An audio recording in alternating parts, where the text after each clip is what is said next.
Ôi dê đấy. Dê ở trong xe kêu. Ôi, mà có người không nhở? Chắc người giải phóng hết rồi. Xe ông Tuấn. Xe ông Tuấn viết vào. Xe ông Tuấn viết. Anh cầm đi. Ôi. Con mình còn vứt ở nhà, đi lấy lan về, khổ thế. Không biết nào đói không đây. Anh trực tiếp, đưa ai xem. Cháy tại đèo gió.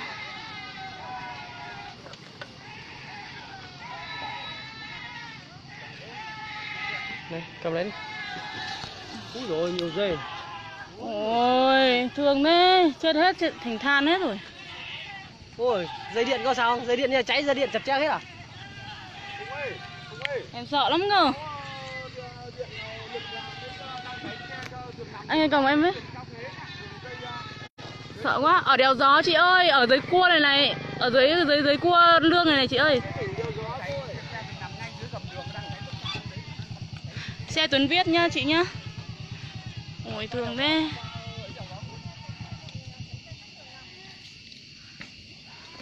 Ôi trong đấy chắc dê này, chó mèo lợn gà trong đấy nhờ, xương xe nữa. Dưới cốp xe ấy.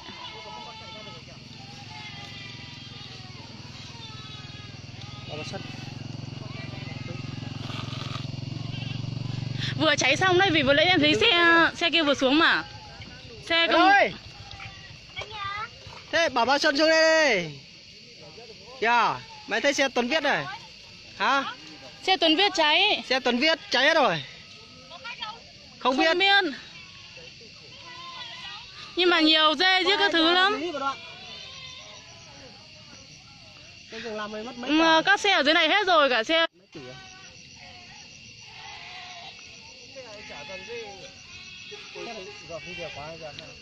Em vừa đi lấy về anh ạ.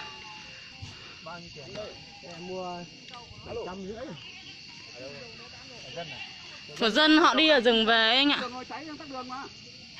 Ở dưới nhà hợp lý một đoạn nhá Hạnh ơi.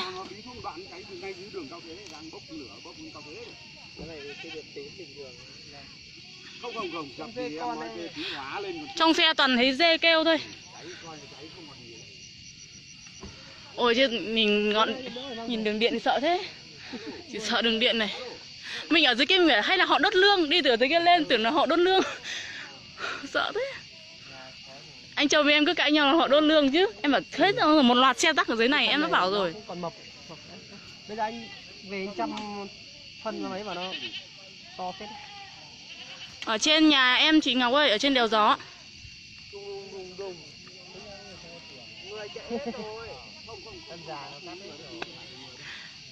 Cháy xe cái người ra ngoài hết rồi không sao đâu, chỉ đồ trong cốp thôi.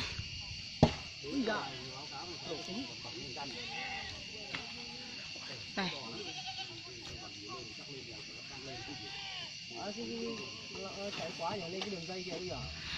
Chơi đèo gió nhá anh Tươi nhá. Em... Xe khách Tuấn Viết.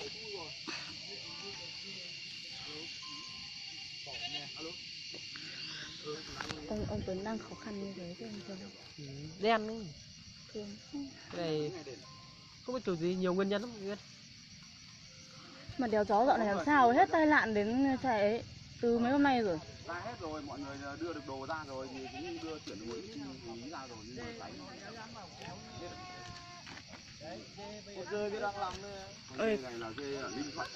Con kia ở dưới rãnh thì anh kêu chắc là cháy à? Chết rồi. Con kia dưới rãnh là chết rồi. Bây giờ ai dám vào đấy đâu. Dê miền trong ra. Hay dê hôm bình thường nhá, bọn đội anh Tùng toàn lấy dê này đấy. Tùng ở trên này. Bây giờ chuẩn bị như kiểu phim hành động này, lổ phát. Lên này cái đường dây điện đi kìa, cũng sợ kìa. Lúc hay mưa. Bây giờ chờ cứu hỏa về đây nữa còn. Còn cứu hỏa gì nữa, tính làm gì nữa. Bây giờ đợi lo tắt thôi. Lên thì còn cái gì đâu. Đừng luôn. Lấy đi anh. Ấy da. Ui. Ôi, sợ đấy. Trên xe mà có xe máy các thứ nữa thì đúng là áo biết anh. Không ai dám đi đâu cả. Đứng ở đây còn thấy sợ. Đúng, con dê kia chết hẳn rồi. Trơn. Toàn tiếng dê kêu xót nhỉ. Ui.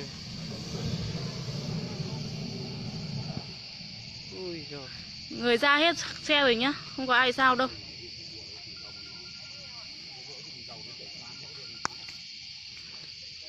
Chị đứng ở tận dưới vườn rồi.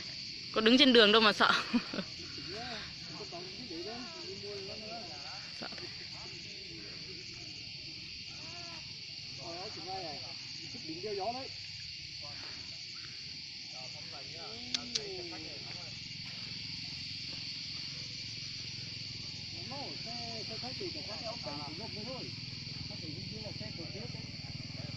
Đây, tắc đường.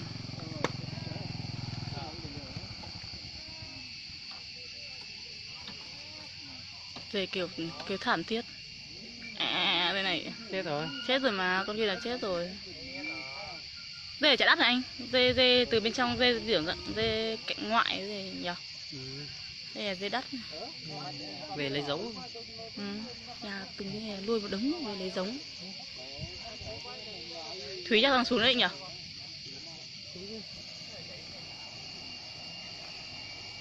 Đây kia đây mà. Kỳ ạ. Cây này à? Cây đấy. Có cây đấy.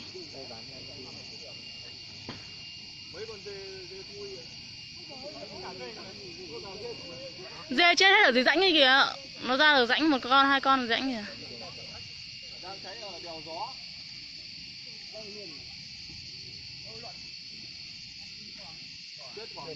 Cháy ở đèo gió nhá Thảo ơi.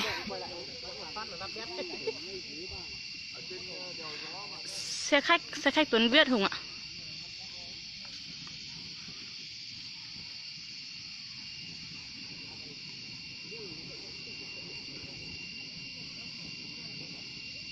Ở dưới cua hợp lý ấy, chị Tuyết ơi.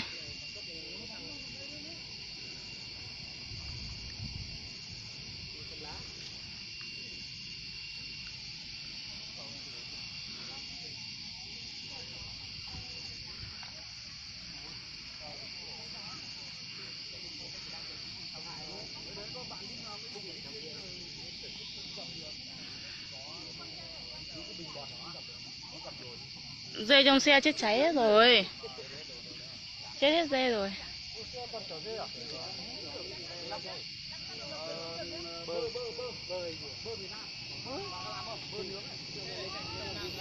Cứu hỏa chạy lên đây thì còn tính gì nữa, vẫn phải chạy thôi chứ còn sắp tắt đến nơi rồi.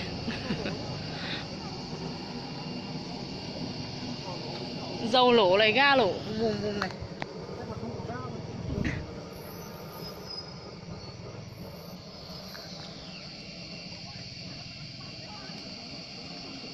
Bà sợ cái gì đấy anh? Cái gì chạy ở dưới rãnh kia? Xoài cháy đen rồi còn gì nữa.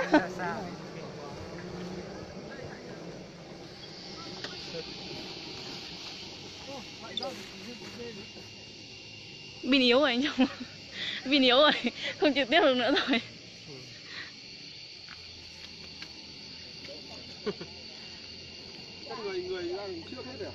Chắc là thấy cháy phát là chắc người chạy hết rồi đấy nhỉ. Mình vừa lên đây thì xe các đoàn xe đi xuống rồi mà chắc vừa cháy lúc mình lên đây. Con vẫn đi xuống mà. Ừ, vừa nãy em vừa lên đây thì con xe xuống mà. Kia con đang ngắp ngoài lên kia kìa. Con đang làm này. Không biết chạy. Con đi bỏng rồi.